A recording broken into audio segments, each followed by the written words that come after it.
muito boa noite. Você que não está conosco ao vivo e que vai estar ouvindo essa gravação, um beijo enorme no coração. Você não vai saber tudo que a gente conversou até agora, tá bom? Que dó. Soninha, você começa no crescimento e proteção, é isso? Isso. E vou Então, até a página 179, tá bom? para quem não sabe, é a página 173, tá? Do livro A Biologia da Crença. Pode ir, Soninha. A evolução nos trouxe diversos mecanismos de sobrevivência que podem ser divididos, grosso modo, em duas categorias: crescimento e proteção. Representam a base do comportamento que garante a vida dos organismos. Você pode não perceber, mas o crescimento é um fator vital para a sua sobrevivência, mesmo que você seja adulto. Todos os dias, bilhões de células em seu corpo se desgastam e precisam ser substituídas. Por exemplo, todo o revestimento celular interno de seus intestinos é renovado a cada 72 horas. Para manter essa reposição constante de células, o corpo depende de uma grande quantidade de energia diariamente. Bem, a essa altura, você não irá se surpreender se eu disser que descobri a verdadeira importância dos fatores crescimento e proteção no laboratório onde estudei o corpo humano e seus bilhões de células.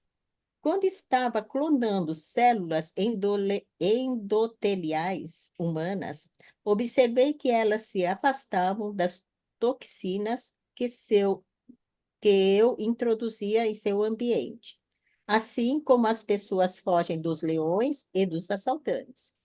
Notei também que se moviam ou gravitavam em direção aos nutrientes, assim como nós buscamos café da manhã, almoço, jantar e amor. Esses dois movimentos opostos definem as duas reações celulares aos estímulos ambientais. A primeira é ir em direção a um sinal que promove a continuidade da vida, como os nutrientes, e que caracteriza uma resposta de crescimento. E a segunda é mover-se em direção oposta a um sinal ameaçador, como toxinas, que caracteriza uma reação de proteção. Também deve-se observar que alguns estímulos do ambiente são neutros e não geram reações de crescimento ou mesmo de proteção. Minhas pesquisas em Stanford mostram que estes comportamentos de crescimento e proteção também são essenciais para a sobrevivência de organismos multicelulares, como os seres humanos. Mas há um detalhe a ser mencionado sobre estes mecanismos opostos de sobrevivência que se desenvolvem há bilhões de anos. Os dois não podem operar simultaneamente, ou seja, as células não podem se mover ao mesmo tempo para frente e para trás. As células de vasos sanguíneos humanos que estudei apresentavam um tipo de anatomia microscópica para o fator nutrição e outro completamente diferente para o fator proteção. Não podem utilizar os dois tipos de configuração simultaneamente. Em uma reação similar às das células, os seres humanos também restringem seu comportamento de crescimento quando adotam o comportamento de proteção.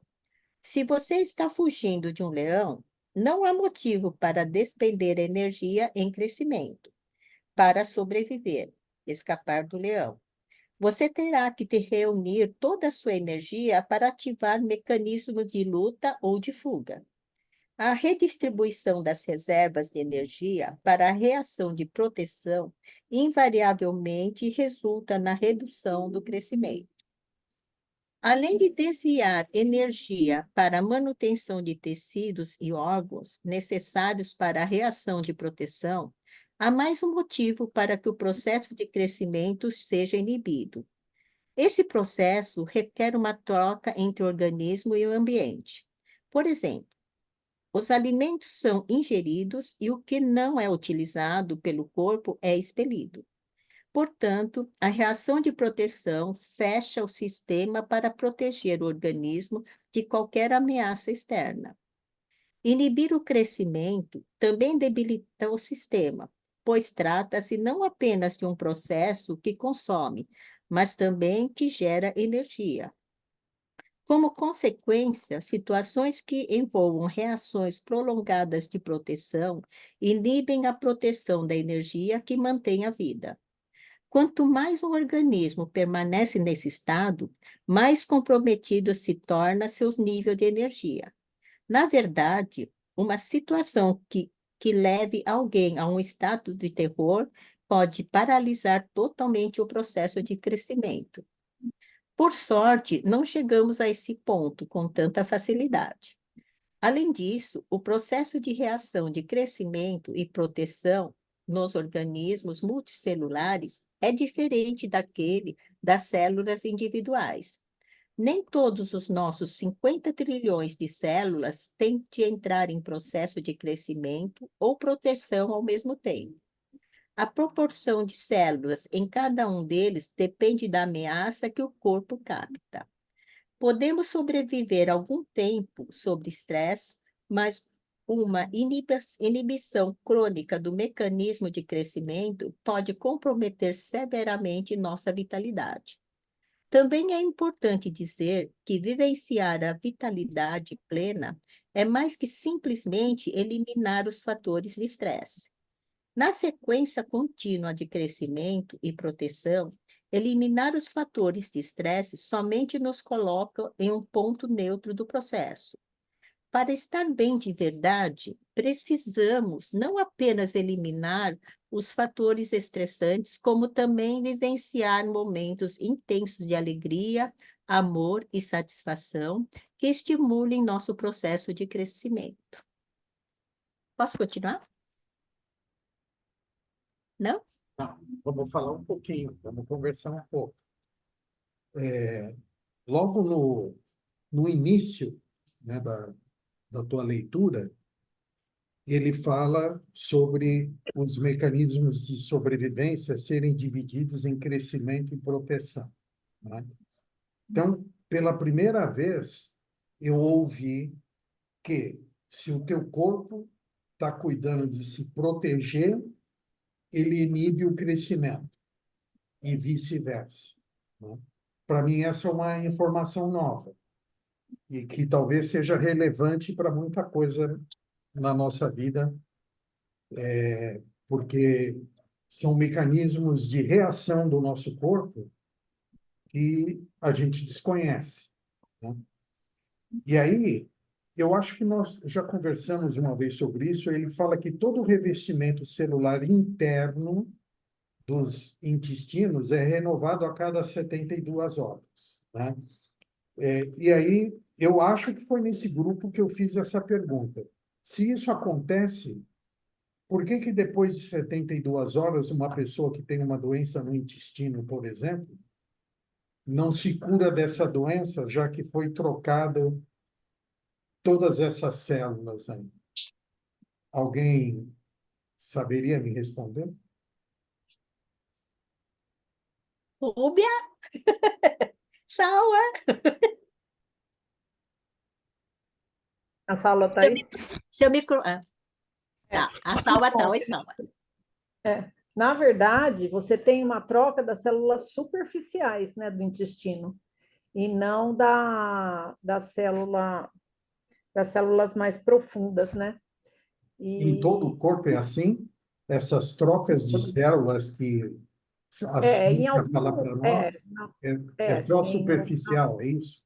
é, como a pele, né? A gente troca a parte superficial da pele, a gente não troca a parte profunda, né? Então, aí por isso que você não consegue eliminar um tumor, né? A gente consegue eliminar alguns cânceres quando eles são superficiais, né?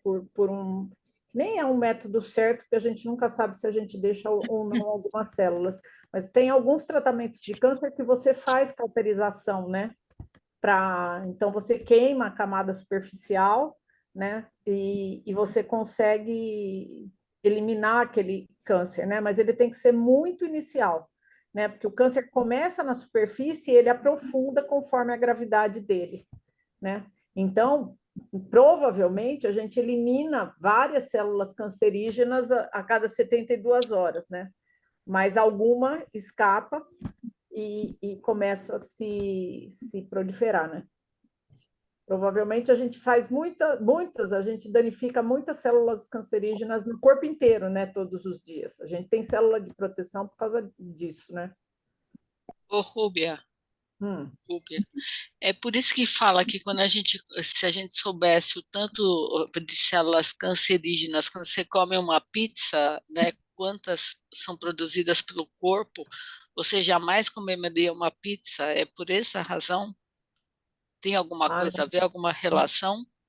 Nunca Oi? associei uma pizza com célula cancerígena, não. Mas Eu já ouvi falar, eu não sei se isso é verdade ou não. Assim, isso é um É sacrilégio. melhor não começar, hein? É melhor não começar. Come a pizza, seja feliz. Isso é um esquece, né? sacrilégio. Pizza e macarrão não pode ser associado com câncer. Não ia ter Mas, assim, italiano na Terra, né? Vamos combinar, né? é Ah, verdade. mas isso Não, daí, mas na verdade, né, a gente produz, né, o tempo inteiro a gente produz células anormais em todo o nosso corpo e a gente elimina essas células, né? Nós temos células de defesa eliminando essas células anormais, vírus, bactérias, um monte de coisa que a gente entra em contato o tempo inteiro. Os macrófagos, é isso? Isso, macrófago, toda a linhagem dos leucócitos, né? Eles estão o tempo inteiro sinalizando aí e fagocitando até, né, essas células anormais e outras células, né, que a gente entra em contato. Senão a gente ficaria doente o tempo inteiro, né? A gente entra em contato com vírus, com bactéria, com um monte de coisa que não é saudável, né? Então, o nosso organismo tem, né, uma constante vigilância. ó, Até que Dizem que se não tivesse todo esse sistema, você jamais entraria no metrô, né? Por exemplo, no metrô lotado. exatamente. Ou entraria uma vez só, né? Morria depois, né? Entendi. Exatamente.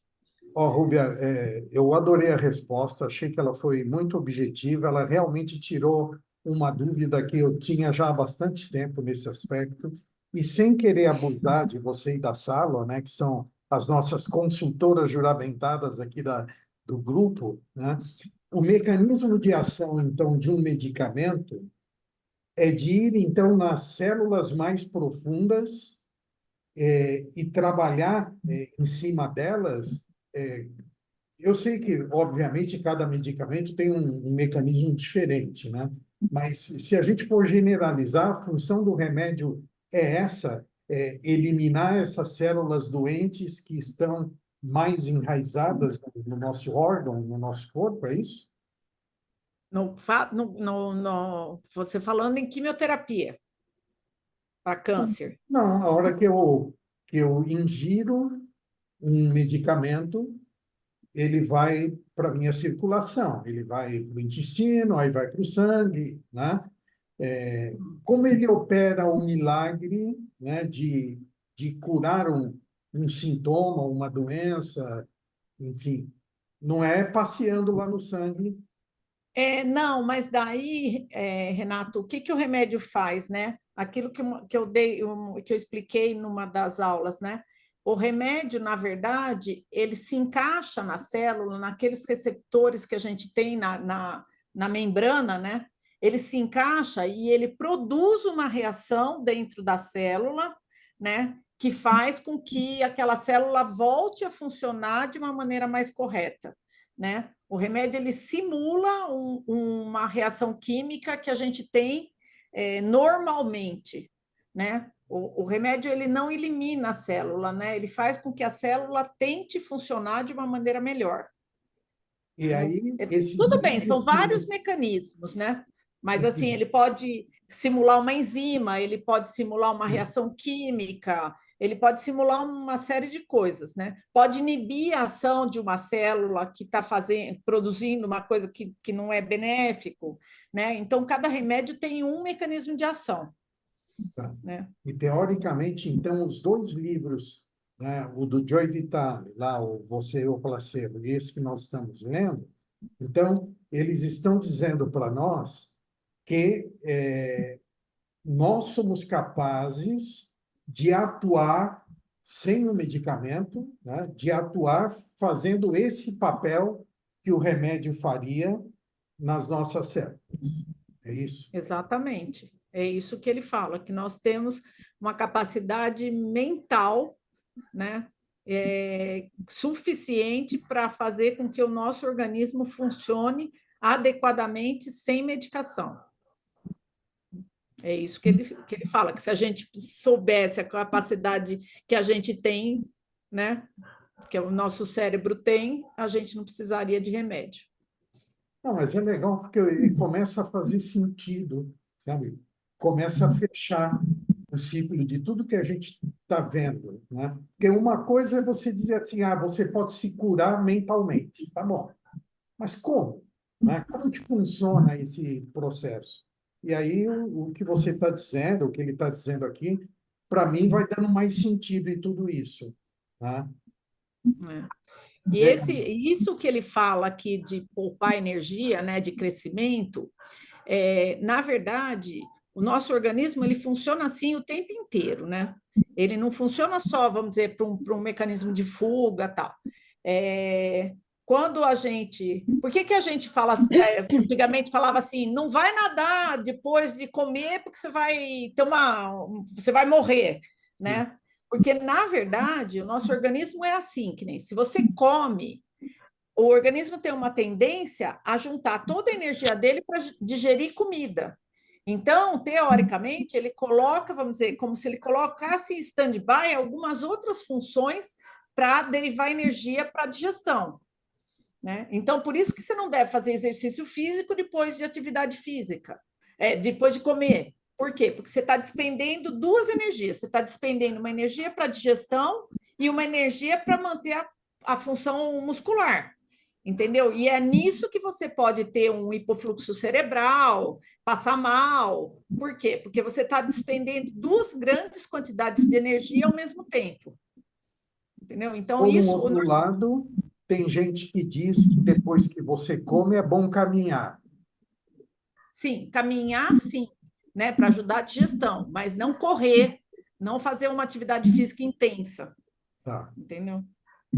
ok. A Sônia levantou a mão. Super legal, Rúbia, gostei muito da sua explanação. Eu entendo assim que tanto o livro como o Placebo e esse livro aqui nos leva a pensar um pouco e cuidar dos nossos sentimentos mesmo, de não ficar nos entregando para o estresse, para essas coisas, sabe? Acho que todo o conteúdo, tanto do outro livro como desse, eles nos direciona para a gente fazer as nossas melhores escolhas, não ficar na negação, sempre na positividade, tanto que eu entendo que esse trecho também diz isso, para a gente não ficar tão ligado no estresse, né? Para que a gente tenha um melhor crescimento e uma melhor proteção do nosso corpo, né? Mas muito legal, também não sabia disso. Ou se você está protegendo, você não pode ao mesmo tempo crescendo, né? Então, tudo leva a crer que são escolhas que você tem que fazer mesmo, né? É desafiador, mas é isso. Cadê a Sálua? Ela Contribuições da parte cardiológica. está cortadinha aqui. Eu estava um pouquinho sonolenta, mas eu já estou acordando, tá? Mas assim, vou aproveitar só falar da digestão, que a Rubia falou muito bem da energia, só para entender agora, como a gente fala, materialmente falando, o sangue na hora, como ela falou, né? Você come. a energia ela aumenta para fazer a digestão do estômago, porque o sangue que estava numa maior quantidade no coração, nos rins e principalmente no cérebro, é parcialmente distribuída para o estômago para melhorar a digestão e fazer a digestão. Por isso que dá aquele soninho quando a gente come, né? Aqui no Amazonas fala assim, dá uma leseira baré, tem esse termo, né? Então, aí daquele sangue, porque uma parte do sangue que estava nos órgãos vitais é mobilizada para ajudar na digestão, né? E aí a energia é maior no estômago, como a Rúbia falou, porque temos lá mais sangue, levando mais enzimas digestivas para lá, aumentando o potencial dessas enzimas digestivas. Queria só complementar nessa parte aqui. Bem, eu Peraí, queria falar Sila, um pouquinho peraí, aqui peraí. Em cima do que Sim. você falou, todo mundo deveria tirar um cochilo de 15 minutos depois que comesse? Olha, A olha, já está famosa tendo siesta pesquisas, isso, mexicana. Que já tem umas pesquisas, eu vi assim, falar, não vou dizer que eu li profundamente, mas eu ouvi falar que quem consegue tirar um cochilo de 15 minutos após o almoço tem uma vitalidade maior, um bem-estar melhor e uma qualidade de vida melhor. Só que tudo depende da pessoa. Tem pessoa que se dormir depois do almoço tem dor de cabeça. Existe a Então, individualidade das pessoas, né? Oi? Você é uma então, dessas, Tony? eu, Ah, eu sou muito ativa, eu não sou de dormir. Aí hoje o Denis falou assim: ah, vamos deitar um pouquinho depois do almoço. Meu, eu dormi, eu acordei com uma preguiça, eu não consegui fazer mais nada na minha vida. Eu tenho que ficar o dia inteiro fazendo, aí quando chega 9h30 eu tenho que capotar e dormir até outro dia. Porque eu sou muito ativa. Se eu parar no meu dia, eu não faço mais nada depois. Não porque consigo. essa é a Aquele sua negócio de. dinâmica. Eu vou colocar É, então um exemplo meu. Como eu não tenho uma qualidade de sono muito boa, por duas razões de saúde, quando eu consigo cochilar depois do almoço, eu chego que parece, depois do almoço, que parece que desligo o meu botão tchum, no sofá. Tchum. 15 minutos de sono, eu levanto, pego um carro e vou trabalhar longe, acordadinha já. Do mesma forma que desligaram o botão, ligam depois de 15 minutos. Claro que eu não consigo fazer isso todos os dias, mas quando consigo, a renovação das energias para quem dormiu, não teve um aprofundamento do sono à noite, que era importante, esse cochilo depois do almoço ajuda muitas pessoas. Porque a energia cai também depois né? Você já utilizou a manhã toda. Você vai ainda usar a energia para ficar dentro do seu estômago. Quer dizer, você já não está tão bem acordado, ainda vai um pedaço a mais para o estômago.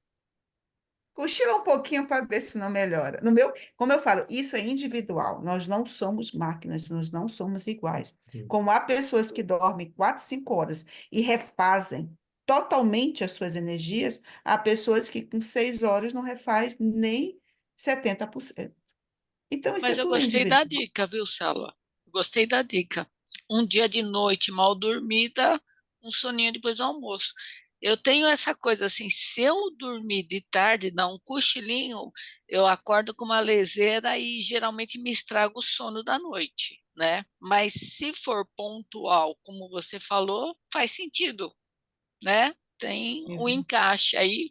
Vou tentar seguir sua bula, seu remédio. Eu, eu não sei nem o que perguntou mais o Renato no início, porque eu já fui para uma situação foi ligando a outra. Renato, o que foi que você me perguntou, meu irmão? Não, o que eu te perguntei, você respondeu. Você Ah, respondeu. E eu é que acho que eu cortei o teu raciocínio, porque você ia falar alguma outra coisa, eu falei, peraí, então 15 minutos de sono, então, mas é, você ia para outro caminho aí, eu não sei qual é. é.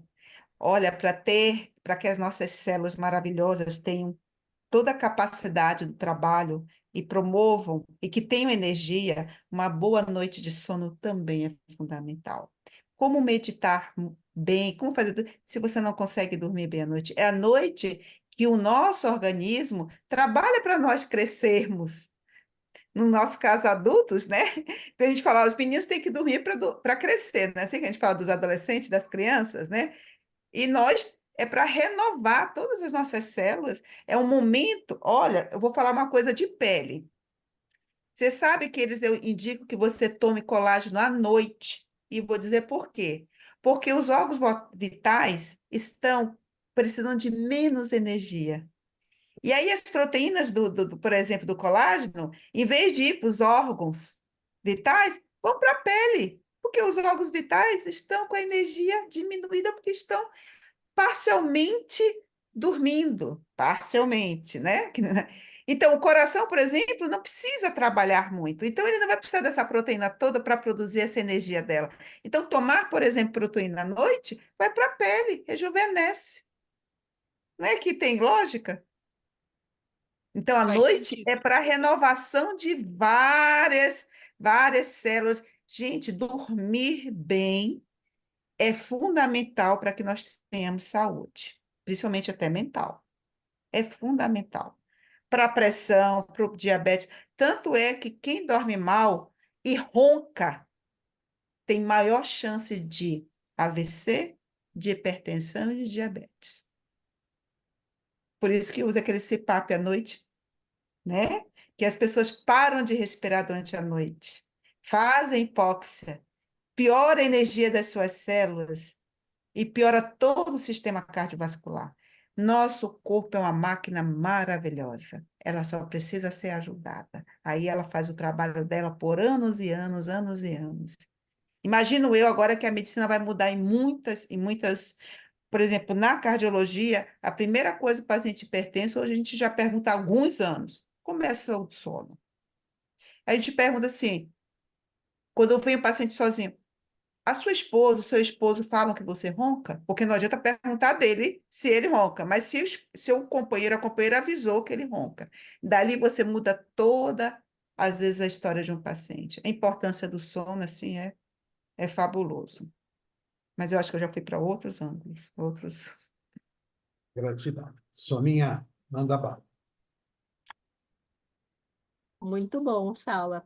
Eu não durmo bem à noite, mas acordo trocentas vezes. Mas tomara que eu não tenha AVC, eu não vou ter. Não é o Bom, Já fato de define. acordar, é o fato de roncar e de parar de respirar durante a noite. tá. É Então, essa parte. menos mal, Digo mais, a partir dos 60 anos, a melatonina ela cai muito em todo ser humano. A reposição da mesma é interessante para algumas pessoas para ter uma melhor qualidade de sono. É uma das dicas, né? Já me falaram isso mesmo. Eu vou pesquisar mais sobre isso e vou tomar. Bom, vou seguir, tá bom? A biologia de defesa da comunidade. Em organismos multicelulares, os padrões de crescimento e proteção são controlados pelo sistema nervoso, responsável por monitorar e interpretar os sinais do ambiente e estimular reações apropriadas. Em comunidades multicelulares, o sistema nervoso age como líder da nação que governa os cidadãos. Sempre que surge um aviso de situação de ameaça ou de estresse no ambiente, sua função é alertar a comunidade celular. Na verdade, o corpo tem dois sistemas distintos de proteção, ambos vitais para a manutenção da vida. O primeiro é o que oferece proteção contra ameaças externas, chamado eixo HPA, hipotálamo pituitário adrenal. Quando não existe ameaça, ele permanece inativo e o crescimento é constante. Mas quando o hipotálamo capta ameaças no ambiente, aciona imediatamente o eixo, enviando um sinal à glândula pituitária ou glândula principal, responsável pela organização dos 50 trilhões de células da comunidade. Como manter a segurança do sistema e lidar com as ameaças que surgem? Lembrar-se do mecanismo estímulo-reação da membrana das células, as proteínas receptoras e executoras, as glândulas hipotálamo e pituitária são equivalentes. Assim como uma proteína receptora, o hipotálamo recebe e reconhece os sinais do ambiente. E a função da pituitária se assemelha à da proteína executora, colocando os órgãos do corpo em ação. Como resposta às ameaças do ambiente, a pituitária envia um sinal às glândulas endócrinas para que elas acionem e coordenem a reação fuga-luta do corpo. Esses estímulos atuam sobre o eixo HPA como uma reação em cadeia. A situação de estresse é registrada no cérebro, que faz o hipotálamo secretar um fator de liberação do corticotropina, CRF, que vai até a glândula pituitária. O CRF ativa hormônios específicos da pituitária, fazendo com que ela secrete e envie hormônios adrenocorticotrópicos, ACTH, para a circulação sanguínea. O ACTH segue então para as glândulas endócrinas, nos quais funciona como sinal para a emissão de hormônios endócrinos de fuga e luta. Esses hormônios de estresse coordenam as funções dos órgãos do corpo e nos fornecem condições psicológicas para lidar melhor com as situações de perigo. Uma vez soado o alarme endocrinológico, os hormônios de estresse liberados na corrente sanguínea fazem com que os vasos sanguíneos do trato digestivo se contraiam, forçando o sangue, que fornece energia, a dar prioridade aos tecidos dos braços e pernas para que possamos nos mover com mais rapidez. Antes de ser enviado às extremidades, esse sangue estava concentrado nos órgãos viscerais. A redistribuição dele resulta na inibição das funções relacionadas ao crescimento. Sem o fluxo regular de sangue, os órgãos reduzem ações vitais como digestão, absorção, excreção e todas as outras que envolvem o crescimento das células e a produção de reservas de energia. Portanto, o estresse compromete a sobrevivência do corpo ao interferir em suas reservas de energia. O segundo sistema de proteção do corpo é o sistema imunológico, que protege o organismo das ameaças que surgem sobre a pele, como as causadas por bactérias e vírus. Quando acionado, o sistema imunológico consome grande quantidade de energia. Bom, aqui tem um desenho, né? Para se ter uma ideia da quantidade de energia gasta nesse processo, lembre-se de como você se sente fraco quando seu corpo é atacado por infecções como gripes e resfriados. Se o eixo HPA mobiliza o organismo a entrar em estado de luta ou fuga, os hormônios endocrinológicos inibem a ação do sistema imunológico para manter as reservas de energia. Na verdade, esses hormônios de estresse são tão eficazes na redução das funções do sistema imunológico que os médicos os injetam em pacientes que passam por transplantes para que seu sistema imunológico não rejeite os órgãos implantados. Mas, por que o sistema endocrinológico inibe o imunológico? Imagine que você está em uma cabana no meio da savana da África e seu organismo foi atacado por uma infecção bacteriana que lhe causou uma forte diarreia. De repente, você ouve o rugido de um leão do lado de fora. Seu cérebro tende a tomar uma decisão rápida sobre qual ameaça deve ser priorizada. Não vai adiantar reagir às bactérias se o leão acabar demorando você. Então, o corpo interrompe a luta contra as bactérias e utiliza a energia para a fuga. No entanto, o uso do eixo HPA tem consciência. Ele interfere em nossa capacidade de combater doenças. Além disso, nossa capacidade de pensar com clareza também é afetada. O processo de informações na parte anterior do cérebro, o centro da razão e da lógica é significativa mais lento que a atividade reflexa controlada pela parte posterior. Em situações de emergência, quanto mais rápido for o processamento, maiores serão as chances de sobrevivência do organismo. Os hormônios endocrinológicos contraem os vasos sanguíneos da parte anterior do cérebro, reduzindo suas funções. Além disso, os hormônios reduzem a atividade do córtex pré-frontal, o centro da ação consciente e voluntária. Em uma emergência, o fluxo vascular e os hormônios ativam a parte posterior, fonte de reflexos que mantém e controlam de maneira mais eficaz os reflexos de luta ou fuga. Embora aumentem as chances de sobrevivência, os sinais de estresse podem causar um processamento mais lento da mente consciente e também a redução da inteligência. É um preço a se pagar. É isso.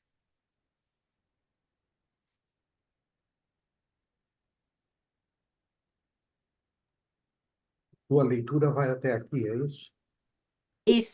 Isso mesmo, Renato. Agora é a Lourdes nessa página.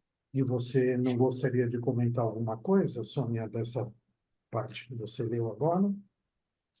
Não, não mesmo. Alguém quer falar algo?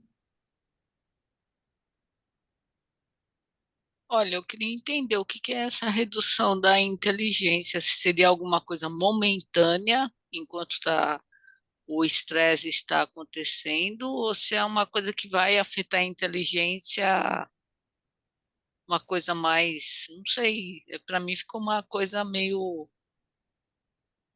alguém que se habilita. Eu vou falar uma coisa Lourdes, que. Desculpe, Roberto. você quer falar, Sala? Pode falar.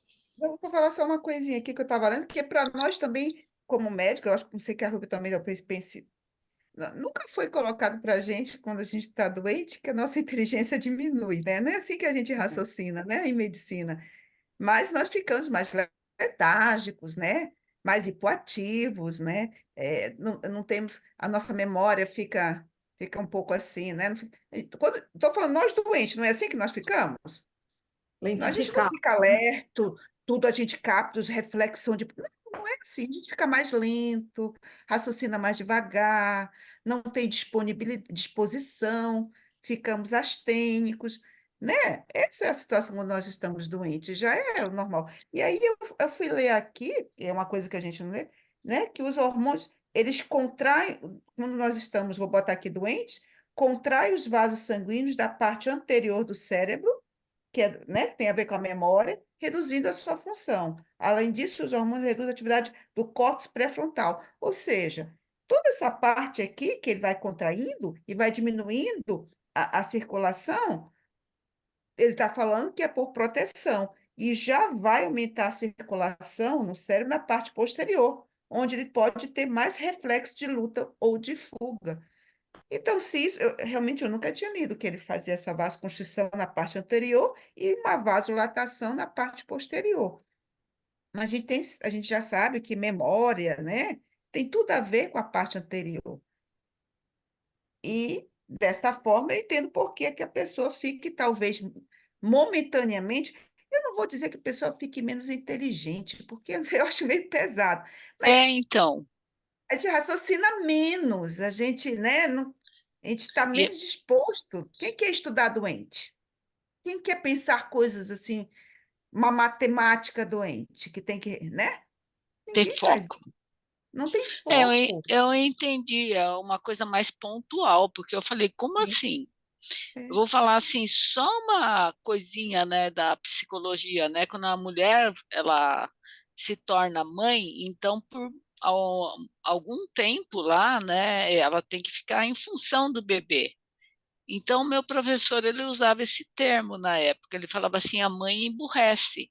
É melhor que ela não cuide de outras coisas, que ela cuide só do bebê, porque ela é obrigada a ter ela regride emocionalmente falando para poder estar alerta para aquele bebê, né, para ele sobreviver e etc. E aí eu achei interessante ele também comentar, mas aí eu fiquei pensando, nossa, a pessoa fica doente e depois virou, aspas, ficou burra, né, depois da doença. Não, não é isso, é uma coisa mais pontual. Como lá atrás também, quando tem o bebê também, é uma fase que vai passar, né? Então seria bom que a mulher não cuidasse de negócios enquanto ela está cuidando do bebê, né? Separar a função materna para ter uma coisa pontual ali, como que é, focar realmente no que ela está fazendo para ter um melhor desempenho ali, e o bebê, né? Fique sadio, né, e etc, né, bem atendido, vamos colocar dessa forma. Na verdade, Lourdes, aí entra, né, na parte de endócrino, é a ocitocina, né, que faz com que a mãe não emburrece, né? A É, ocitocina faz com que a mãe se volte ao bebê, né? Ela se volta ao cuidado do bebê. E o mundo dela gira em torno do bebê, né? A cria o ocitocina faz vínculo, isso, né? né? Cria O o vínculo. vínculo. O vínculo, Isso. tanto é que assim a gente fala que amamentar é fundamental para criar vínculo, né? O vínculo Sim. materno com o bebê, né? Tudo bem, já vem, né, da gestação tudo, mas aumenta muito quando você libera a ocitocina, né? E então amamentar aumenta muito a liberação e a mãe se volta ao bebê, né?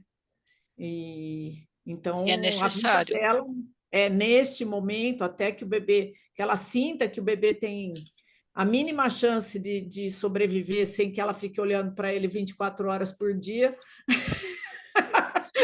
Socorro. É verdade, né? A gente acha que o bebê não sobrevive se a gente não ficar olhando para ele, né? Então, é isso, né? Aí entram os hormônios endócrinos, né? Que ele fala aqui da parte endocrinológica. Eu também nunca tinha ouvido essa parte da diminuição da parte da circulação pré-frontal, né? Mas é uma coisa muito lógica, né? Eu nunca pensei sobre isso, mas é isso, né? E a mesma coisa que eu disse, né? O nosso organismo está o tempo inteiro compensando, né? Tirando energia de um lugar e usando no outro que ele precisa, para aquilo que ele precisa premente, né? Agora. Ele tem que fugir do leão, ele tem que combater uma doença, ele tem que. É instinto de sobrevivência do organismo, né? Seja ele qual for, né? Antes da Lourdes começar a ler, deixa eu enriquecer ainda mais esse nosso grupo aqui, conversando com a Márcia. Márcia, abre um pouquinho o seu microfone, porque nós estamos lendo, né, livros eh, que tratam da nossa mente e a ação da nossa mente sobre o nosso corpo. E nós temos aqui duas médicas alopatas, né? E você lida com florais, que fica, acho que navegando no meio desses dois oceanos, né? Como que você está vendo tudo isso? O que que dentro do floral você acha que você caminha mais para o você ou placebo ou mais para a alopatia? Fala um pouquinho do teu sentimento disso tudo. Na verdade, eu acho assim, pelo conhecimento e pela minha experiência, minha vivência, os florais, ele vem a contribuir para complementar a nossa medicina que está aqui, a alopatia. Então, ela complementa. Então, ela vem através do quê? Das energias vibracionais das plantas, porque são essências. Nós trabalhamos com as essências vibracionais, que vêm de 12 raios. Então, são raios divinos, que está numa outra escala, inclusive, que são energias, né? Então, ela não se trata de algo palpável, como na medicina regrada, na medicina é, que nós estamos estudando, que é baseado na lei de Newton, né? Então, a gente está trabalhando com os florais nessa parte energética, então, que eu acho que vai um pouquinho até além, porque ele está no sutil. Então, quando eu faço qualquer encaminhamento de florais, a primeira coisa que eu falo é em relação a essa sensação sutil que ela vai trazer à pessoa que está fazendo uso do floral.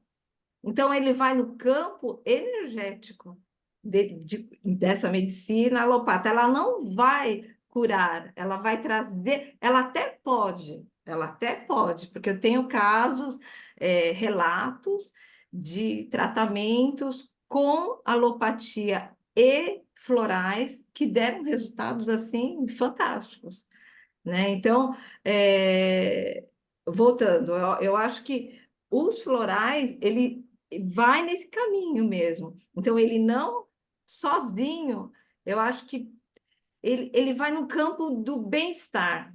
Então, quando a gente fala que a doença é na percepção, né? Então, e você tem um tratamento nessa percepção, você chega a eliminar o que causou aquela percepção, que é uma doença, que chega a ser né, o colapso, né, digamos assim, do que você trouxe, carregou em termos de percepção, de emoções, de sentimentos, que um fato gerou para você e causou essa doença. Então, o floral, ele entra justamente aí. Então, se ele atua naquele campo exato que causou, que deu o gatilho para aquela doença, ela tem um resultado super positivo. Então, é esse o pulo do gato nos florais. É entender primeiro a emoção, a vibração que a pessoa que vai fazer uso, ela está sentindo naquele momento. Então, fazer todo um trabalho para fazer o encaminhamento. Então, quando eu falo assim, a gente está fazendo essa leitura, e ele está partindo muito, tanto no Você é o Placebo, como aqui, eu vejo claramente isso, que a medicina alopata sozinha, eu acho que ela não consegue atender tudo, 100%. Existe um fator aqui muito sutil que vai além, que é o que eles estão colocando, que está à prova, né? Porque eu vejo assim, a medicina, ela faz o tratamento de um ponto específico, de um órgão específico, mas às vezes é um sistema, a gente está vendo aqui, que a medicação, ela estuda um ponto, só que ele afeta vários. Eu acho que até tem um gráfico que mostra claramente aqui na leitura que nós fizemos há algumas semanas atrás. Então, assim, ele vai um pouco além, né? Ele não só está naquela reguinha eu vou pegar do ponto A a B. Não, ele pega todo um sistema, é o que o autor está dizendo aqui, no meu entendimento. Então, ele é muito Márcia, abrangente. Oi, Lourdes. uma vez, muito tempo atrás, eu trabalhei com floral. Eu aprendi o seguinte nos cursos lá na época, que a medicina alopática, ela trata o primeiro corpo, o nosso primeiro corpo. A homeopatia, ela vai tratar o terceiro corpo. E os florais, ele trata o quarto corpo, que é o espiritual. Eu aprendi dessa forma, né? E E o o que segundo você está corpo? falando faz todo sentido. Hein, Porque Lourdes? E o segundo? ele realmente ele atua nos raios divinos, né? Quando eu Isso, li isso, eu fiquei assim, nossa, eu falei, é encanta. isso mesmo que eu quero estudar e praticar, porque ele vai muito além. Não é simplesmente a essência da florzinha, não. Ele tem ali um porquê vai muito além, né? Então, aí é uma outra, é É um outra aprofundamento. discussão. É um aprofundamento mesmo. Por isso que eu falo, o resultado ele é muito sutil. Ele está no emocional. E quando ele pega no teu emocional, assim, eu tenho resultado, não faz muito tempo que eu estou estudando os florais, né? Foi no ano passado que eu comecei, e foi durante a egrégora, né, que me despertou. Então, essa história algumas pessoas já conhecem aqui. Então, na minha prática, eu vejo quão eu estou mais consciente após o uso do floral. Então, alguns comportamentos que eu tinha, algumas emoções, hoje eu tenho um equilíbrio muito maior em termos de respostas, as minhas próprias emoções. E é uma coisa que assim, ele vem sutil, sabe? Você não tem uma resposta, tomei hoje, amanhã tenho resposta. Não. Ele é assim, ele vai de gotinha em gotinha. Quando você chega lá Descascando a cebola. eu tenho a conclusão assim, agora, né? Porque ainda estou num processo. Eu vejo assim, eu vejo como eu era, o meu estado emocional e as respostas das reações que eu tinha, e hoje, como eu estou. Então, eu vejo uma diferença que eu falo, poxa, o que que eu fiz diferente? Foi o uso floral. E assim é perceptível aqui em casa. Então, eu vejo a resposta daquilo que eu acredito, entende? E nem todas as pessoas têm a resposta. Por quê? Porque não atinge É, o sutil dela. É esse o ponto. exatamente. Então não adianta, se a pessoa não acredita, não adianta tomar. Ele não vai funcionar. Então, assim, o floral, eu acho que a Lourdes deve estar entendendo o que eu estou querendo externar para vocês. É bem isso. Eu acho que essa leitura, esses estudos, vai muito assim, Além. além. Tem muita coisa que a gente desconhece. E quando a gente falou na leitura passada sobre, acho que foi na passada que o Renato perguntou sobre, a gente vai chegar na espiritualidade, né? Eu acho que é o ponto, né? Vamos ver se vamos chegar, mas eu acho que tem tudo a ver. Tem tudo a ver. Eu acho que a gente não está só no campo aqui físico. Existe uma coisa muito além que nós temos que evoluir aqui, né? Aprender, crescer, enfim. Eu acho que o propósito da gente aqui, a minha pelo menos é essa, em busca do crescimento constante como ser, né? Como pessoa. É isso. Valeu, Eu Márcio. Eu não não falei sei. que ia enriquecer a nossa noite? É, Enriqueceu. Muito bom. Vamos lá, Lourdes, Fantástico, conta para Márcia, nós se o adorei. medo mata. Vamos nós. O medo mata. Lembra-se de que mencionei o choque de meus alunos no Caribe quando eu apliquei aquele teste e eles não conseguiram sequer terminá-lo? O efeito provavelmente teria sido o mesmo se eu os tivesse colocado na presença de um leão faminto. E se tivessem ficado paralisados de medo no teste final, também não teriam sido aprovados. A verdade é que, quanto mais tensos ou com medo ficamos, menos inteligência demonstramos. Todo professor sabe que alguns alunos não têm bom perfil para testes. Basta estar na frente de uma folha de exame e suas mãos começam a tremer. Acabam indo mal simplesmente porque, em estado de pânico, não consegue acessar as informações que seu cérebro acumulou cuidadosamente durante o semestre inteiro. O sistema HPA é um mecanismo brilhante para momentos de estresse, porém, não foi desenvolvido para ser constantemente ativado. No mundo de hoje, a maioria das situações de estresse que vivenciamos não tem um perfil físico e concreto ao qual podemos simplesmente reagir e continuar a viver normalmente. Somos constantemente perturbados por uma série de problemas não resolvidos em nossa rotina, em nosso trabalho e em nossa comunidade global. Não são situações que ameaçam diretamente nossa sobrevivência, mas que ativam o eixo HPA e resultam em níveis crônicos e elevados de hormônios de estresse. Para ilustrar os efeitos adversos de quantidades maiores e constantes de adrenalina no organismo, vamos usar o exemplo de uma corrida. Um time de maratonistas saudável e bem treinado se coloca na linha de largada. Quando ouvem o comando atenção, todos se agacham e ficam apoiados nas mãos e com os pés nos apoios. Ao segundo comando preparar, seus organismos liberam hormônios de adrenalina que facilitam a reação de fuga e preparam os músculos para a árdua tarefa que os espera. Enquanto estão em posição de preparo esperando o comando já, seus corpos antecipam o esforço.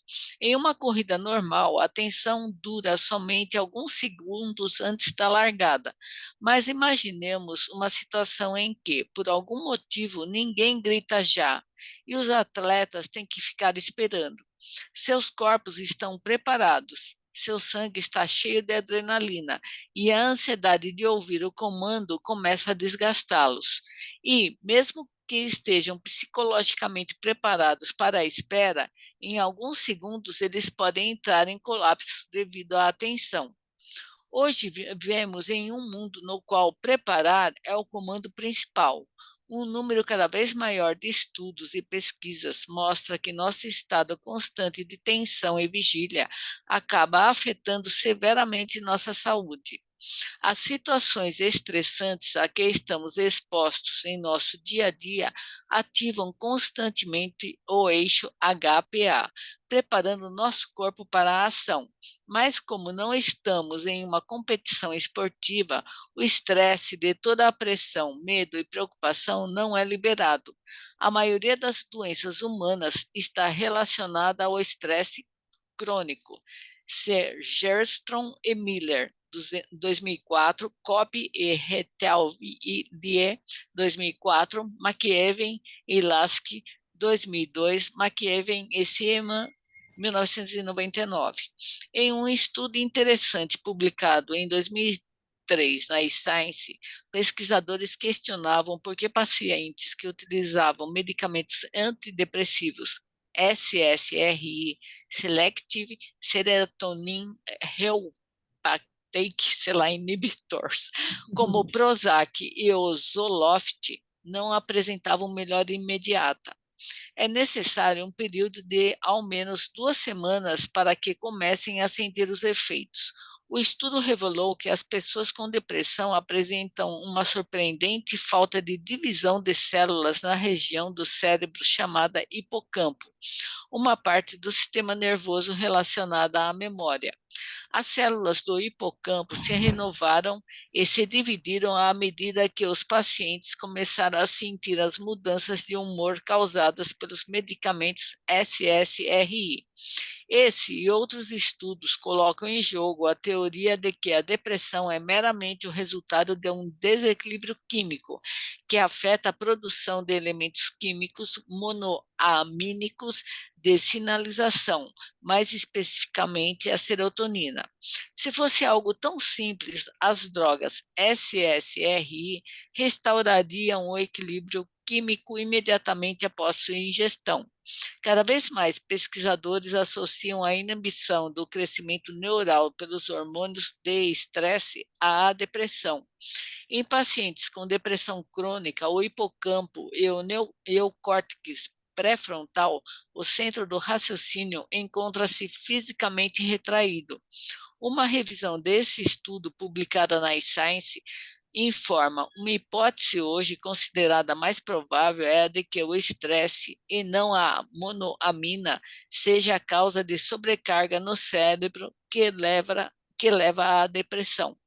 A personagem mais proeminente desta teoria é o eixo hipotálamo pituitário adrenal, HPA, Holden, 2003. O efeito do eixo HPA sobre a comunidade celular reflete o efeito do estresse sobre a população humana. Imagine a humanidade na época da Guerra Fria, em que a possibilidade de um ataque nuclear dos russos rondava o tempo todo a mente dos norte-americanos. Assim como as células em um organismo multicelular, os membros da sociedade na época da Guerra Fria desempenhavam funções que contribuíam para o crescimento comum e interagiam relativamente bem. As fábricas produziam, as construtoras criavam novos prédios e casas, os supermercados vendiam alimentos e as crianças frequentavam a escola. A comunidade era saudável porque seus membros trabalhavam para um objetivo comum, mas de repente uma sirene informando um ataque aéreo ecoa pela cidade. Todos param de trabalhar e saem correndo, procurando a segurança de um abrigo antiaéreo. A harmonia da cidade é alterada, enquanto os cidadãos, agindo em defesa da própria vida, vão em busca de proteção. Depois de 5 minutos, soa o alarme de que o perigo passou. Todos voltam ao trabalho e continuam sua vida em comunidade. Porém, o que aconteceria se todos corressem para o abrigo e a sirene de que o perigo passou não soasse? Todos permaneceriam nos abrigos indefinidamente. Quanto tempo resistiriam? O senso de comunidade ruiria diante da falta de água e alimentos. Todos morreriam, até mesmo os mais fortes, porque o estresse crônico debilita. A comunidade sobrevive a períodos mais curtos de estresse, como algumas horas em um abrigo antiaéreo, mas períodos muito prolongados inibem o crescimento das células e destroem o organismo. Outro exemplo da influência do estresse sobre a população é a tragédia de 11 de setembro nos Estados Unidos. Até o momento do ataque, o país vivia em estado de crescimento, mas no instante que os terroristas agiram e as notícias se espalharam, todos se sentiram ameaçados. O impacto das declarações do governo afirmando que poderia haver novos ataques dispararam sinais endócrinos em todos os cidadãos, levando a comunidade de um estado de crescimento a um estado de proteção. Após alguns dias de medo constante, a vitalidade econômica do país foi tão afetada que o presidente teve de intervir. Para estimular novamente o crescimento, ele declarou: os Estados Unidos estão abertos a negociações. Mas levou algum tempo até os ânimos se acalmarem e a economia voltar ao normal. No entanto, até hoje, os resquícios do terrorismo ameaçam a vitalidade do país. Como uma nação, deveríamos observar até que ponto o medo de futuros ataques terroristas ainda prejudica a nossa qualidade de vida. De certa maneira, os terroristas conseguiram o que queriam, pois nos colocaram em um estado crônico de proteção. Sugiro a você que analise seus medos e a maneira como o comportamento de proteção afeta a sua vida. Quais medos impedem o seu crescimento? De onde eles vêm? São realmente necessários? São reais? Contribuem de alguma maneira para a sua vida? Vamos abordar com mais detalhes esses medos e de onde eles vêm no capítulo seguinte, sobre a paternidade consciente. Se aprendemos a controlar nossos medos, podemos recuperar o controle de nossas vidas. O presidente Franklin D. Roosevelt conhecia a natureza destrutiva do medo e escolheu cuidadosamente suas palavras ao fazer à nação uma declaração sobre a Grande Depressão e a Guerra Mundial. Não temos o que temer a não ser o próprio medo. Portanto, deixar de ter medo é o primeiro passo para se viver de maneira mais completa e feliz. Alguém?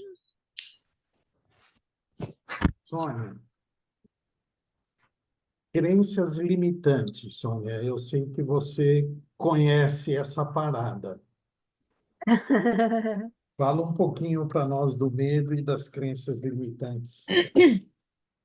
Eu acho que é uma coisa que todo mundo tem, e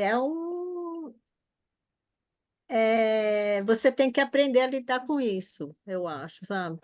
As crenças limitantes travam a gente de tantas coisas, e quando você percebe quando você consegue girar a chave, mudar um pouquinho o seu pensamento, tudo vem, tudo acontece, coisas boas acontecem para a gente quando você se liberta dessas crenças, não fica, quando você consegue, né? Porque é desafiador você ter uma vida inteira pela sua frente, naquele mesmo caminho, daquele mesmo jeitinho que você aprendeu, e quando você percebe através de tantas pessoas, de tantos ensinamentos, o que tá te travando, o que isso faz mal para você, é libertador isso. E aí você começa a praticar em você mesmo e as coisas mudam assim, é do mesmo jeito que a Márcia falou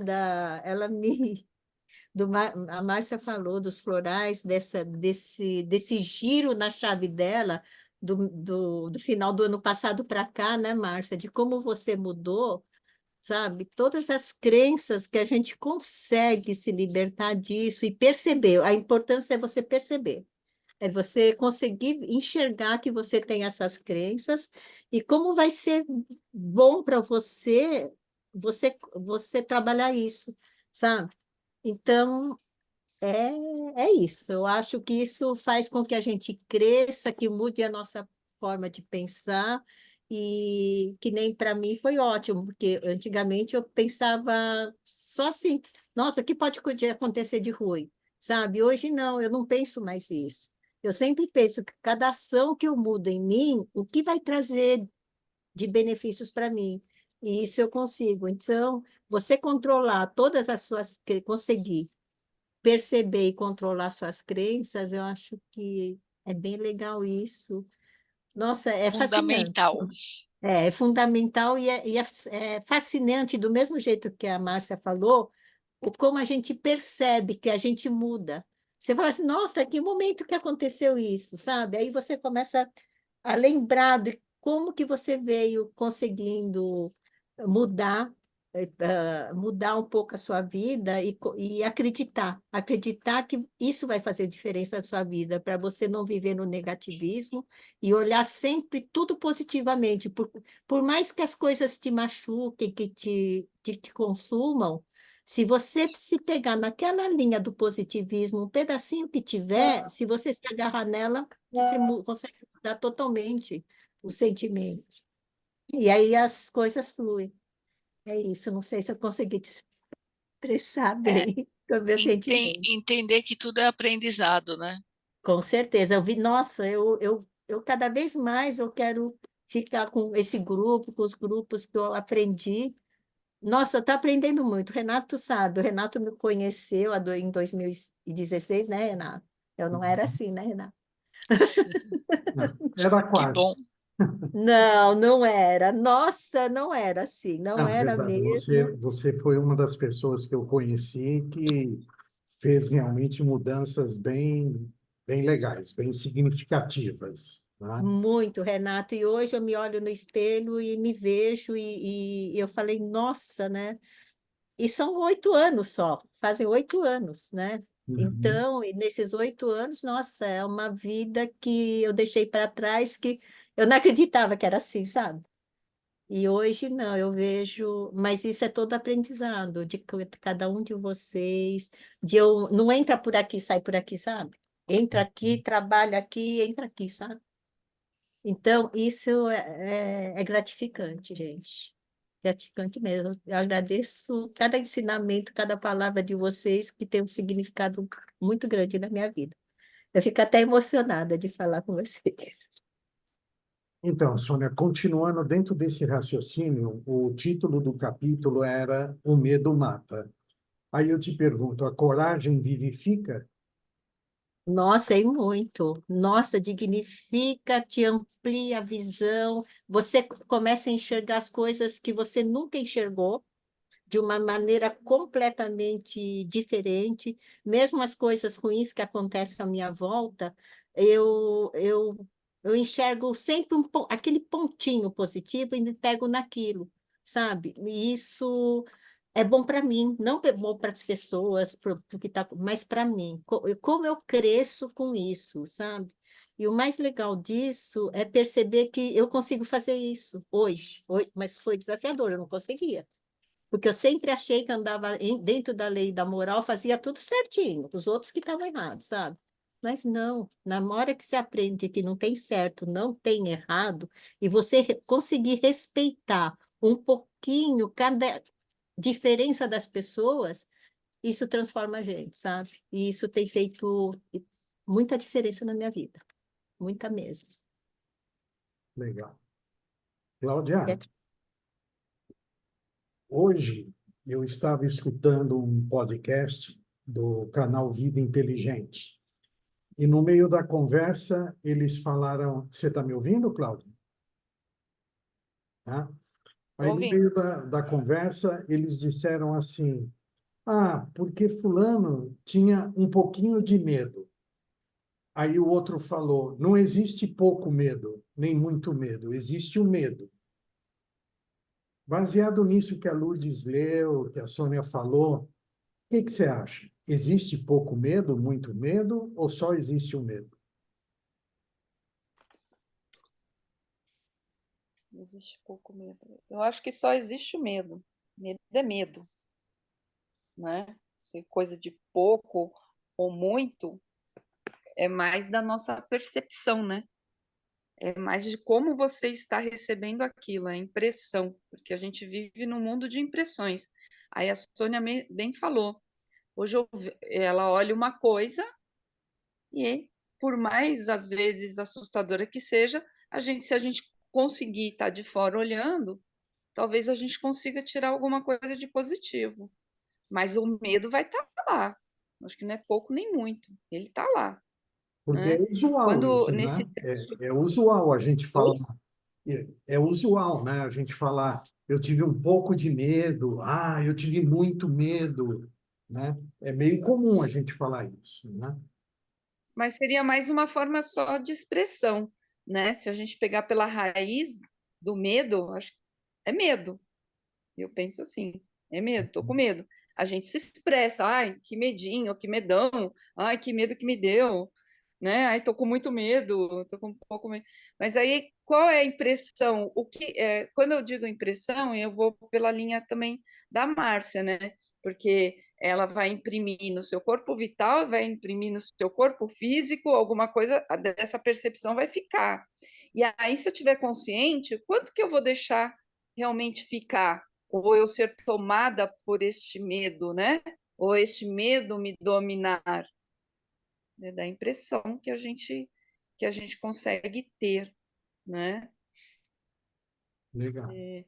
O medo do desconhecido. Toda vez que você vai para algo, né? Eu sempre falei isso, né? O medo do desconhecido, ele não me trava, mas eu consigo enxergar, o medo está lá. E aí, o que eu tenho que fazer? O que eu tenho que fazer? Eu tenho que ir lá para experimentar e para ver. E a hora que eu vou e experimento, eu vejo, nossa, não era nada daquilo que eu estava imaginando. Foi tranquilo, né? Então, vai das nossas impressões mesmo, né? E aí, se a gente deixar o mental criar, né? Isso se torna tão gigantesco que é aquilo que realmente, né? Talvez não fosse tão expressivo, né? Vira um monstro, né? Talvez aí Bicho-papão. tenha uma graduação, né? Talvez aí tenha uma graduação, né? De menor, de muito medo para pouco medo, mas é medo e vai de como a gente percebe, como a gente trabalha isso, né? Eu penso assim. Diminuiu o tamanho do bicho-papão. Diminuir o tamanho do bicho-papão. Naquele Monstros S.A., a menininha acaba não ficando, né?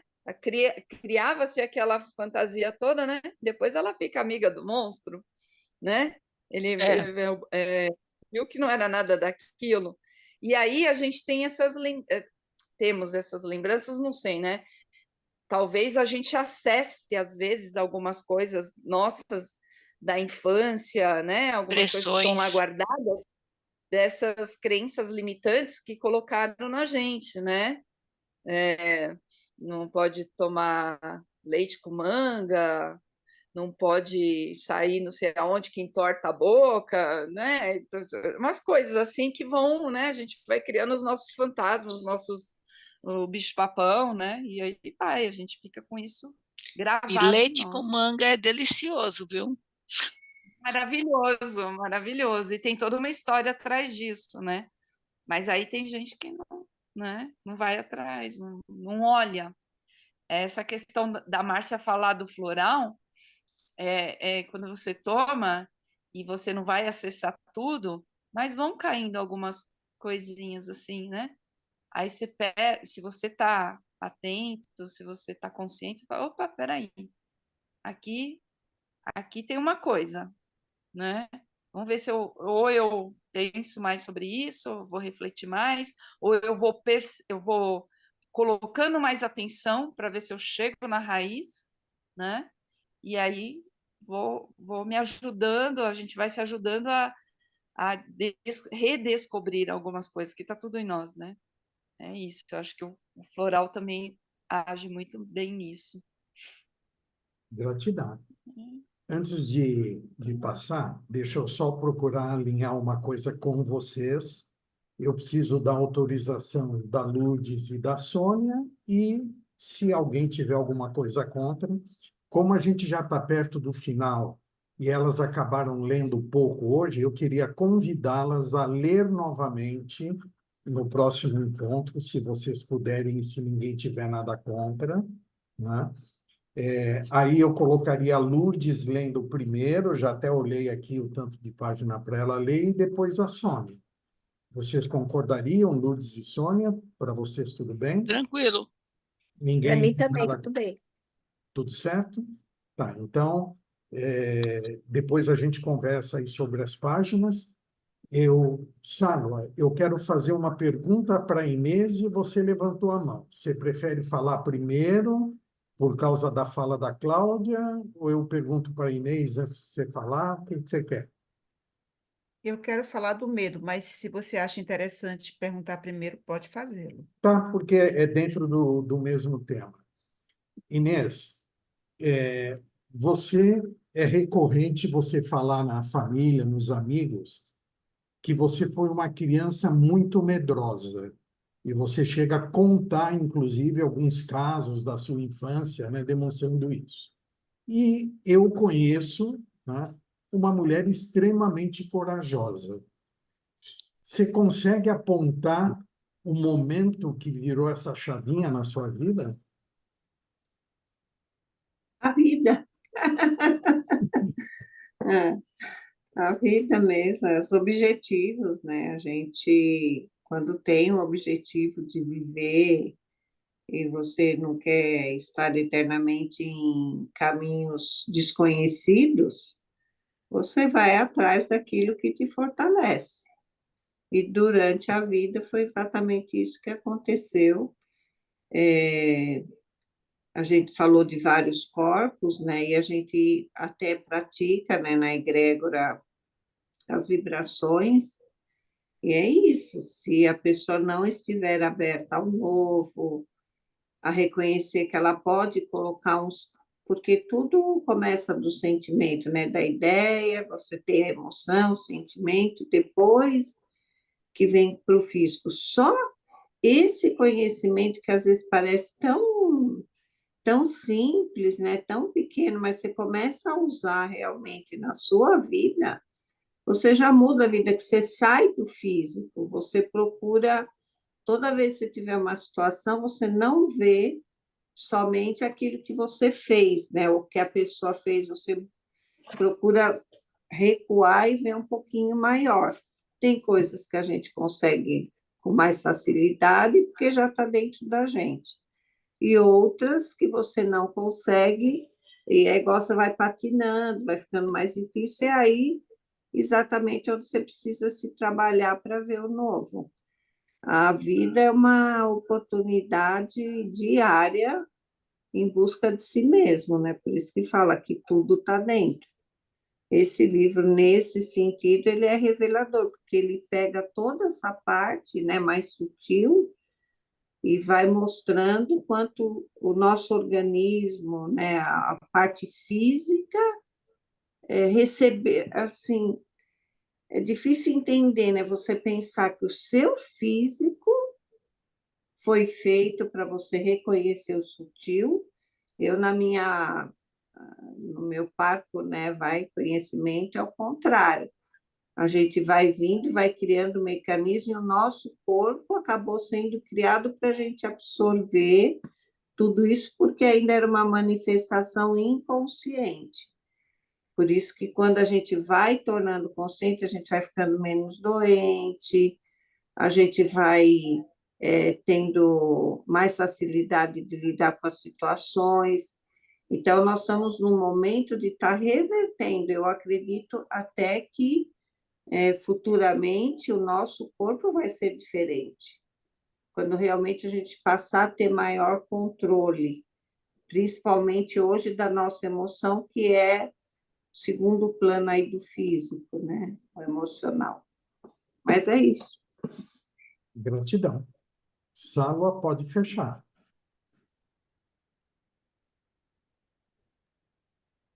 Se eu me A isso. Inês falou já boa parte do que eu ia falar, fiquei muito feliz de ouvi-la, muito bom. Eu queria só dividir, porque como a gente está, esse último pedacinho fala sobre o medo, Se nós percebermos, a sociedade como um todo, global do mundo, está com muito medo. Nós, de alguns anos para cá, já tínhamos os nossos medos, mas ela duplicou. Para algumas pessoas, triplicou. E é uma coisa muito séria. Como a Inês falou, quando você está com muito medo, o que acontece? Realmente você fica menos inteligente, porque você usa parte do teu raciocínio para combater o medo, para sobreviver a esse medo. E aí, como ela falou, você fica menos inteligente porque você não raciocina a realidade, como ela tem que ser. O autor do livro está nos chamando a atenção para o medo, porque o medo está adoecendo a todos nós. O medo está fazendo pessoas terem problemas de saúde crônicos. O medo pode levar você a ter alergias, que você não sabe a causa, né? A dores de cabeças que não cedem, né? Problemas estomacais, intestinais com diarreias crônicas por anos, de você não conseguir comer, não poder comer determinada coisa porque você passa mal. O medo está adoecendo a todos nós. E o autor do livro está dizendo assim: precisamos olhar com outros olhos, porque o medo. Eu acordei essa semana passada, 4 horas da manhã, e aí liguei a TV, não consegui dormir. Eu esqueci o nome, é um rapaz que sempre está fazendo palestra, muito simpático, ele senta sozinho e fica aquela plateia conversando com ele, muito simpático, jovem. E ele falou assim: o medo, ele leva a um conflito tão grande dentro da pessoa que paralisa e adoece. O medo é um conflito. E o autor do livro está nos parando, vai nos fazer pouco a pouco pensar que quando respiramos, que nós estamos aqui falando tudo para chegar na meditação, quando respiramos, nós paralisamos um pouco o nosso raciocínio, cheio de conflitos, para nos perceber. E nos percebendo, sentir menos dor. Vou colocar um exemplo de hoje, que eu já tinha falado. Hoje eu fui colher sangue. Médico detesta agulha.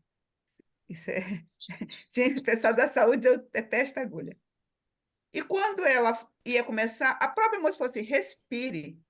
E eu achei engraçado, porque essa é a técnica que eu faço. Eu respiro pelo nariz calmo e solto pela boca, porque eu saio do meu setor, do meu medo, entro para dentro de mim mesmo com essa respiração e a dor diminui em 50%, porque 50% da dor é o pavor, é o medo. Então, eu acho não, eu tenho certeza que nós temos que ter muito cuidado, porque a sociedade com medo está ficando cada vez mais depressiva e cada vez mais doente. Nós teremos sociedade, infelizmente, podem perceber, nossa sociedade, a cada tempo, está ficando mais doente. Nós não podemos viver só com medo, nós temos que sair desse medo. A gente sai do medo fazendo atividade física, ouvindo boas músicas, respirando, tendo fé. A fé é fundamental. A fé, ela faz com que o medo diminua.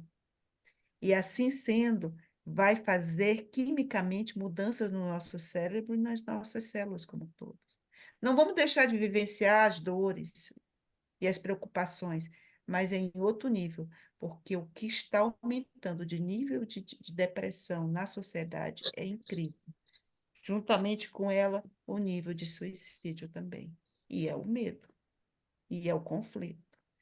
E isso aqui que nós estamos fazendo faz com que nós possamos levar a outros a capacidade, pelo menos, de respirar nos momentos mais cruciais, para que a gente possa parar, não viver só o que está fora, vir para dentro de si, paralisar esse eixo de estresse absurdo, diminuir um pouco essa adrenalina, sentir um bem-estar e conseguir ver a mesma coisa com outros olhos.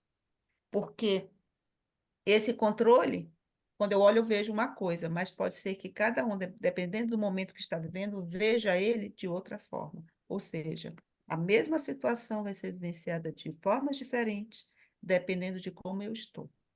E respirar é fundamental para alimentar as nossas células e diminuir o nosso medo, a nossa ansiedade, os nossos conflitos. E nós temos que ensinar isso a todos que estão à nossa volta, pelo menos a respirar. Eu queria falar isso porque eu estou vivenciando isso, entendeu? Então, eu tô superando um medo meu.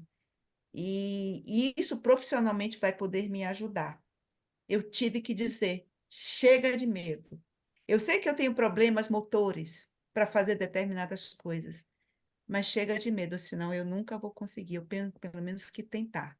E vislumbrar um desafio com outros olhos vai me proporcionar sair de estar paralisada do meu conflito, do meu estresse, para dar passos para frente. Pelo menos eu vou tentar. Mas respirar vai ajudar. E a gente tem que seguir, gente. E a gente tem que passar para os outros. Precisamos respirar. Precisamos respirar. E acalmar aqui, ó. E aqui no coração. Aí nós vamos ser vitoriosos. Muitos vão precisar de nós. Não só nesse ano, mas nos outros que virão. Nós temos que estar bem. Digo mais, nós não estamos aqui reunidos só por nós. Nós estamos aqui reunidos com um objetivo maior. Levar para o outro. Não existe coincidência. Não existe coincidência. Se ontem nós nos reunimos para fazer coisa errada, hoje nós estamos reunidos para nos instruir, nos melhorarmos e levar isso para o outro. E ninguém aprende para si, aprende para todos. Às vezes eu estou numa fase que eu estou assim, tá, gente? Eu estou falando. Eu já sou faladeira, né? Mas eu estou falando porque eu acho que eu acho porque eu estou passando por isso. Os desafios. Desculpa, eu falo mesmo, não tem jeito. Depois, Sônia, no particular, eu vou te ensinar umas coisinhas para dormir, tá? Obrigada, quero ir. Temos que fazer toalete do sono, hein? Ai, tá bom, vou fazer. Lourdes, você estava com a mãozinha sinalizando, você queria comentar algo, Lourdes, do que a Sala estava falando?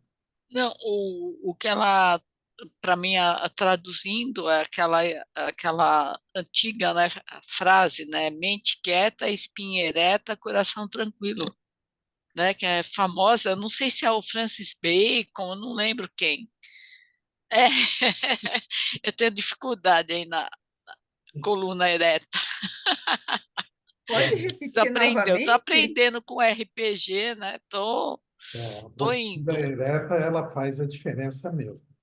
Faz. A mudança de postura, eu estou percebendo com o andamento do RPG na minha vida, eu estou percebendo que eu estou flexibilizando algumas coisas que estavam muito enrijecidas dentro de mim. É muito interessante isso. Mas é um passinho de cada vez. Muito bom, meninas. O Marcos e Elisa, eu não chamei vocês porque vocês estavam de janelinha fechada, viu? Agora o Marcos levantou a mão. Por favor, Marquinhos, pode falar. Boa noite. Boa noite. Boa noite. Tem um monte de perguntas, mas eu vou fazer só uma mesmo. Sobre remédio, né? Existe remédio sem efeito colateral? Porque, para mim, acho que o efeito colateral, para mim, né? Quando eu leio, eu fico com medo. É isso. Tenho mais, mas é isso. Essa pergunta só. Doutoras, eu acho que a resposta é meio óbvia, mas, por favor, a autoridade fala, Não Rubi. existe, Marcos, porque assim, até o livro mostrou aí uns capítulos atrás, né? Nenhum remédio age em um lugar só. Então, ele sempre tem efeito colateral. né? Qualquer droga, ela age em mais de um órgão, né? A gente usa um remédio para determinada coisa, mas ele age em outros locais. Então, por isso que ele tem efeito colateral, né? Ele Até tem chá, efeito, né?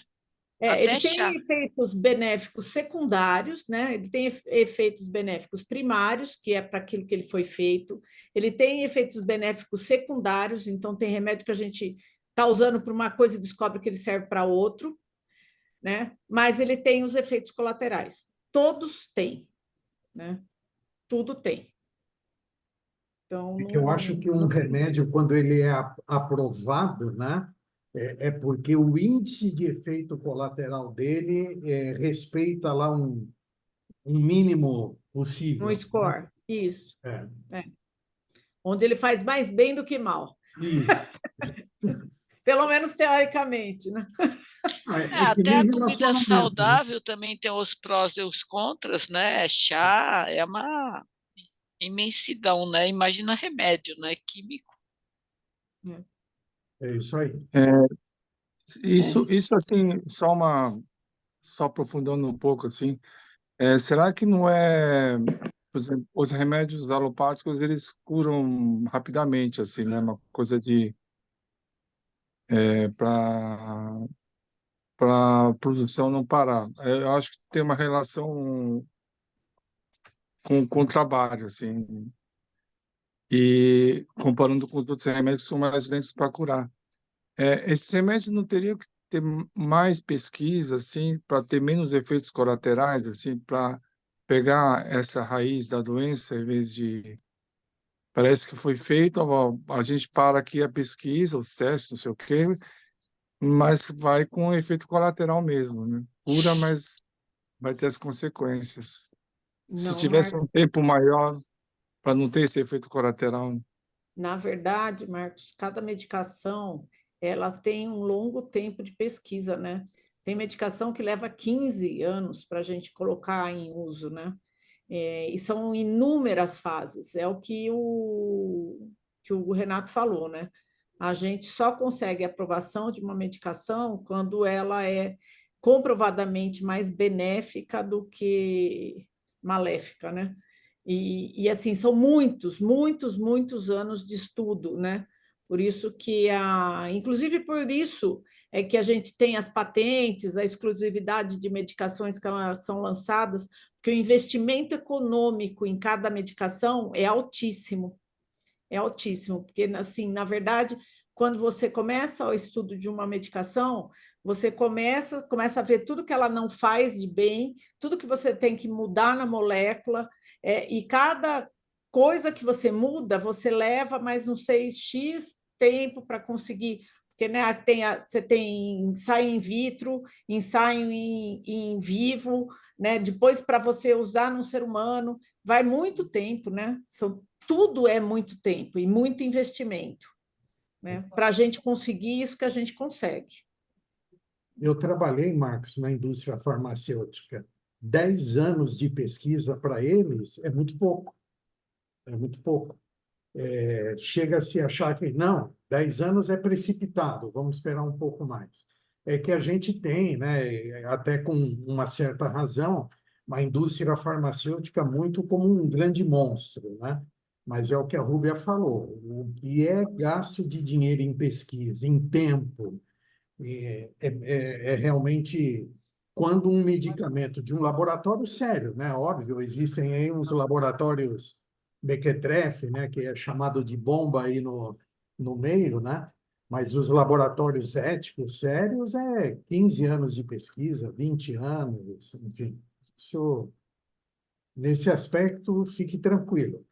Agora, é aquela história, você toma diurético, você elimina muito potássio, aí você vai precisar de tomar potássio para compensar o que o diurético fez, e assim vai, né? Bom, gente, dia 27, tá bom para todo mundo? Tá?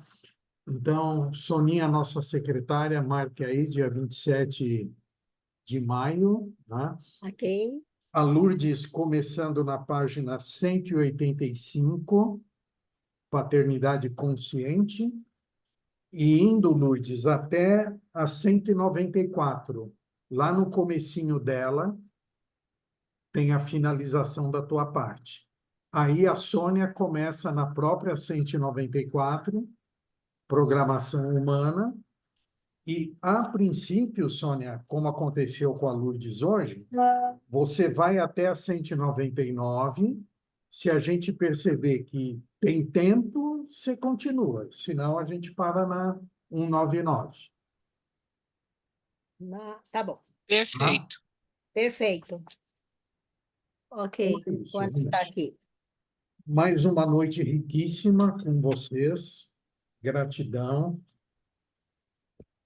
E para não perder a oportunidade, nessa quarta-feira nós vamos receber o fundador e dirigente de uma instituição chamada Heróis do Lacre, daqueles lacrezinhos que se transformam em cadeiras de roda. Eu tive a oportunidade, com mais alguns amigos do Mais Atitude, de ir visitar lá a instituição, e o cara tem história, e histórias assim emocionantérrimas, histórias com a espiritualidade, com o social, enfim. E o cara tem uma boa oratória, assim, um cara que fala bem, descontraído, enfim, vai ser uma noite realmente bem interessante. E o Antônio Colange é que vai fazer a nossa vibração de amor e de paz, tá? Então, quem puder estar lá para nos apoiar, ficamos honrados. Um beijo no coração de todos. Boa noite, gente. Tchau, Obrigada. pessoal. Boa gente. noite. Boa noite, gente. Boa noite. Até. Boa noite. Boa noite a Obrigado, todos. Sônia. noite, Obrigado, gente. Lourdes. Eu que agradeço a vocês, amei. Ótimo. Tchau. Foi ótimo, sim. Boa Também. noite.